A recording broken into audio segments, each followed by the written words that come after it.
Il y a donc une maladie dans la ville de Pune qui a été observée appelée le syndrome de Guillain-Barré. Et là, vous voyez, il y a des picotements et des engourdissements. Il y a des picotements et des engourdissements symétriques dans les deux membres, les membres inférieurs et supérieurs. Avec cela, lorsque la gravité progresse, il y a une dysphagie, il peut y avoir des arythmies, il peut y avoir un déséquilibre de la pression artérielle et des difficultés respiratoires, une faiblesse des muscles respiratoires, et puis des difficultés ou des paresthésies ou des hyperréflexes de l'or. Il n'y a pas de réflexe moteur, donc cela est observé dans le syndrome de Gulliver. Et voyons comment ou quelles épidémies de genre nous pouvons observer dans cette maladie. Les suggestions pour ce syndrome de Guillain-Barré seraient l'acide oxalique, le phosphore, puis la baryta, l'acétique, le conium, le jalsamium, le lidampal, l'acide picrique, le cycle corps selon le cas, et la symptomatologie.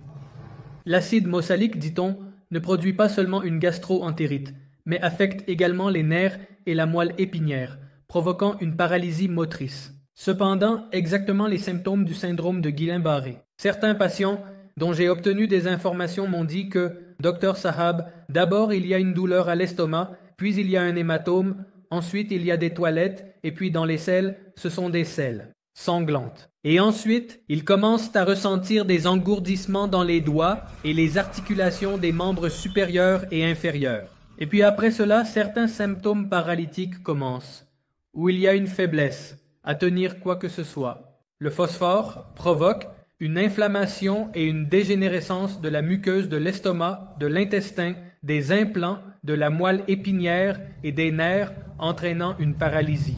Dans les extrémités, il y a une paralysie sensorielle et motrice ascendante à partir des extrémités des doigts et des orteils, et les symptômes mains et bras froids pendant la diarrhée, paralysie, piqûres dans les hanches, puis vers le haut, vers le dos. La baryta acética, dit-on, produit une paralysie commençant aux extrémités et se propageant vers le haut. La flacidité complète avec chute de la paupière. Vous pouvez penser à l'acide bicrique de jalsanium pour la paralysie ascendante aiguë. Il agit sur la moelle épinière, la région lombaire, les reins et les organes sexuels. Faiblesse, sensation de lourdeur, fatigue dans le corps, dégénérescence de la moelle épinière avec paralysie.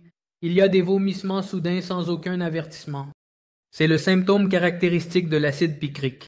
Anesthésie des jambes comme si l'on portait des bas élastiques. Les jambes sont lourdes comme du plomb. Votre ami dans chaque épidémie, l'album d'arsenic. Immense agitation, immense anxiété, immense faiblesse. Le symptôme important ici est une soif intense et inextinguible par petites quantités et souvent. Fatigue des membres, tremblement des mains, picotement dans les doigts. Les doigts ne peuvent pas être étendus. Vous observez une névrite périphérique. Utilisez ces remèdes selon la totalité présente et améliorez l'état de vos patients. Merci.